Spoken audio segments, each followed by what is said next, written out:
안녕하세요. 반갑습니다. 네, 오늘부터 여러분하고 그 경찰 공무원 문제 풀이를 시작하게 될 정다정입니다. 네, 오늘 첫 번째 1회 문제 푸셨는데 어떠셨어요? 문제가 어려우셨나요? 네? 별로 안 어려웠죠? 제가 1회라서 좀 가볍게 문제를 냈는데, 네. 그리고 다음부터는 조금 앞으로 좀, 뒤에 얼굴이 잘 안 보이세요? 잘생긴 얼굴을 좀 앞으로 좀. 아셨죠? 조금 앞쪽으로 앉으세요. 우선, 일단 제가 답을 불러드릴 테니까 본인이 채점을 한번 해보세요. 네, 답을 불러드리고 나서 제가 설명을 해드리도록 하겠습니다. 자, 1번에 1번, 2번에 4번, 3번에 3, 4에 2, 5에 2, 6에 3, 7에 3, 8에 2, 9에 4, 10에 1, 11에 4, 12에 2, 13에 4, 14에 1, 15에 2, 16에 4, 17에 3, 18에 2, 19에 1, 20에 4.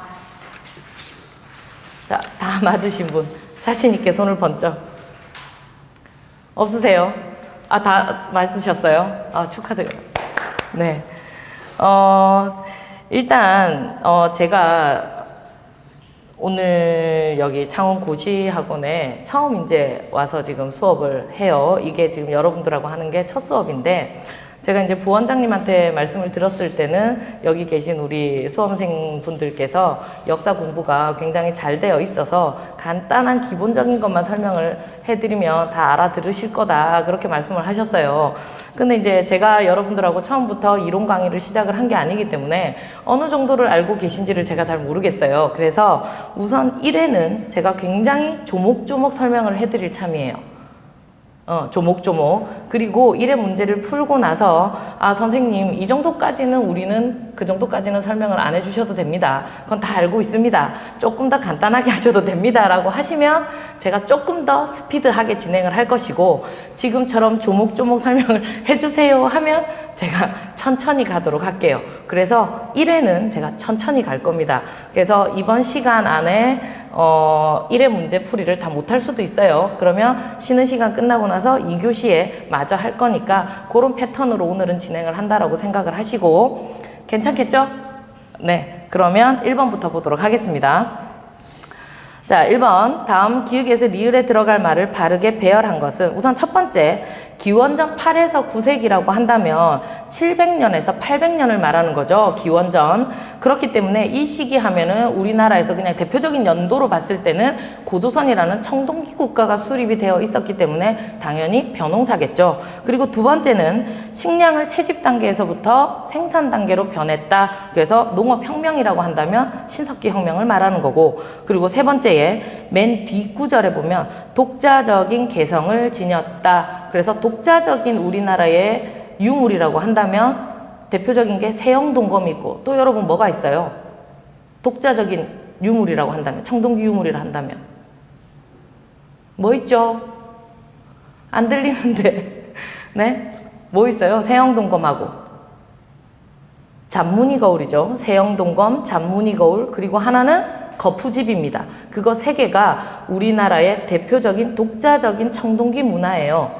비파형 동검은 중국에서부터 건너왔기 때문에 우리나라 스타일이라고 할 수는 없어요. 우리나라에서 만들어졌긴 했지만 중국의 풍을 좀 이어받은 거죠. 비파형 동검하고 거치무늬 거울은. 그런데 초기 철기 시대에 들어오면서 만들어졌던 잔무늬 거울하고 세형 동검하고 거푸집은 독자적인 청동기 문화입니다. 그래서 배열을 해보면 정답은 1번이 되겠고요. 두 번째, 우선 영고라는 제천 행사를 보고 나서 부여가 바로 생각을 하시면 돼요. 부여입니다. 그런데 이 부여 같은 경우에는 오부족 연맹왕국이죠. 그러다 보니까 왕을 중심으로 해서 동서남북에 마가, 우가, 저가, 구가라는 사출도 지역을 다스리는 족장들이 있습니다. 그런데 이 가들이 왕을 추대를 하기도 하고 왕을 폐위도 해요. 그러다 보니까 왕권이 굉장히 미약했다라는 걸 알 수 있는 거죠. 그래서 여기 보기에 있는, 지문에 있는 첫 번째 문항처럼 농사가 잘 안 되었을 경우에도 왕에게 허물을 돌려서 마땅히 패하거나 또는 왕을 죽여야 한다. 이 정도로 왕권이 미약했다라는 걸 알 수 있어요. 그래서 부여이고요. 부여 같은 경우에 지금 나와 있는 1번에 숭화강 유역의 평야지대에 성장을 했다. 고구려 같은 경우는 부여 바로 아래에 있지만 고구려는 평야가 없어요. 평야가 없기 때문에 고구려는 대부분 약탈 경제가 발달을 한 나라이고 부여는 평야지대에 있기 때문에 반은 농사를 짓고 반은 목축을 하죠. 그래서 경제 부분을 보면 반농 반목이죠. 부여는. 자, 그리고 왕 아래 가축의 이름을 딴 여러 가들이 있다. 이것도 맞고요. 그리고 노비가 죽으면 순장의 풍습이 있다. 이것도 맞죠. 그리고 나머지 또 부여의 풍습은 뭐가 있습니까? 뭐가 있을까요? 형사치수제가 있고요. 그리고 소의 발굽의 형태를 보고 길흉을 점치는 거 뭐였어요? 우제점법 또는 우제점복. 네, 그런 게 있고, 그리고 부여 같은 경우에는 법이 여러분 사조목의 법이 있어요. 4가지 항목이 전해져 오죠. 사조목의 법을 보면은 고조선의 팔주법하고 되게 비슷한데, 첫 번째가 사람을 죽이며 사형에 처하거나 그 가족을 노비로 삼는다가 하나 있고, 그리고 또 하나는 투기를 하거나, 투기를 하는 사람도 사형에 처하고, 간음을 하는 자도 사형에 처하고, 그리고 한 가지 잘못을 하면 12배로 배상을 하는 일책 12법이 거기에 들어가 있죠. 그게 부여의 사조목의 법입니다. 자, 그래서 1번, 2번, 3번은 다 부여에 대한 설명이고, 마지막 4번이 국력이 쇠퇴해서 광개토대왕 때 부여가 완전히 병합이 된 게 아니라 장수왕이 남쪽까지 내려온 뒤에 등장하는 문자왕 때, 네, 문자왕 때 부여가 완전히 병합이 됩니다. 자, 3번 갑니다. 다음 유물들을 통해 알 수 있는 사실로 가장 옳은 것은, 자, 첫 번째 등장하는 연나라의 명도전이죠. 연나라의 명도전. 두 번째는 진나라의 반량전이고요. 그리고 세 번째가 창원 다호리 유적에서 발견된 붓입니다. 전부 다 등장하는 시기가 초기 철기 시대예요. 초기 철기 시대.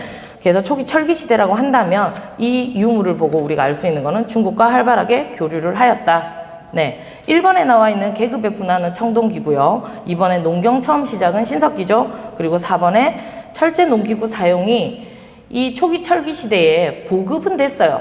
철제 농기구가 사용은 되었지만 보편화가 된 시기는 삼국시대라고 생각을 하시면 돼요. 자, 그 다음 4번 가겠습니다. 자, 가에 해당하는 나라는 당연히 부여이고요. 그리고 나에 해당하는 나라는 사만이죠. 자, 그러면 1번 갑니다. 가는 족외원을 엄격하게 지켰다. 족외원 하면 당연히 동해를 떠올리셔야죠. 자, 그리고 2번에 소굽으로 길흉을 점쳤다. 네, 역시 부여가 맞죠. 부여 또는 고구려 두 개 다 해당이 되고요. 그 다음에 3번에 서옥제라는 혼인 풍습은 고구려이고요. 그리고 4번에 영고는 부여입니다. 그래서 맞는 거를 찾으면 정답은 2번이 되겠네요. 그럼 사만 같은 경우에 지금 여기에는 제사장에 해당하는 청군만 나와 있는데, 사만의 정치가는 또 뭐라고 부르죠? 신지읍차라고 불리죠. 그래서 사만은 재정 분리사회다. 그리고 또 하나 사만의 특징이라고 한다면 제천 행사를 1년에 2번을 한다라는 거. 5월에 하는 거를 수린날이라고 하고 10월에 하는 걸 계절제라고 하죠. 자, 그 다음에 이제 5번에 고구려에 대한 설명으로 옳지 않은 거. 자, 지금 여기에서 여러분 삼국시대에서 이제 제일 많이 나오는 문제가 순서대로 배열을 하는 거예요. 다음 중 이제 업적들을, 왕의 업적들을 나열을 해놓고 순서대로 이제 맞는 것을, 그 문제가 제일 많이 나오죠. 그래서 고구려 같은 경우에는 여러분, 제가 이제 학생들에게 주로 해주는 게, 자, 고구려는 이렇게 외우세요. 태, 고, 미, 고, 소, 광, 장. 요렇게 외우세요. 제일 첫 번째 동명성왕, 그러니까 건국한 시조는 딱 빼고, 건국 시조는 빼고 태고, 미고, 소강장 이렇게 외우시고, 그리고 백제 같은 경우에는 고, 근, 침, 개, 문, 동, 무, 성 이렇게 외우시고, 신라는 네, 지석진 말고 지, 법, 진입니다.